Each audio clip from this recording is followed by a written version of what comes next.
ભારત સરકારના કૌશલ્ય વિકાસ મંત્રાલય દ્વારા સ્થાપિત જન શિક્ષણ સંસ્થાન ખાતે આંતરરાષ્ટ્રીય MSME ડેની ઉજવણીનો કાર્યક્રમનું આયોજન કરવામાં આવ્યું હતું।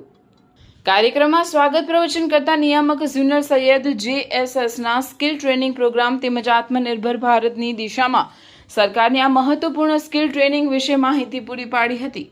અતિથિ વિશેષ પદેથી પૂર્વ પાલિકા પ્રમુખ અને JSS બોર્ડ મેમ્બર ઇન્દિરાબેન રાજે બહેનોને સ્વરોજગારી, હુનર અને સ્વ-સહાય જૂથો અંગે માહિતી પૂરી પાડી હતી અને વડાપ્રધાનના આત્મનિર્ભર ભારતના સ્વપ્નને સાકાર કરવા હાકલ કરી હતી।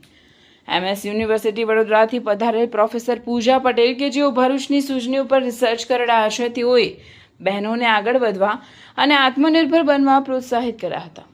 મુખ્ય મહેમાન પદેથી બોલતા CA વિંદાબેન વખારિયા દ્વારા MSME યોજનાનું મહત્વ સમજાવી બહેનોને સ્વરોજગારી અને ઓછા રોકાણમાં પોતાનો સ્વરોજગાર શરૂ કરી યોજનાનો લાભ કઈ રીતે લઈ શકાય તે અંગે બહેનોને માર્ગદર્શન પૂરું પાડ્યું હતું।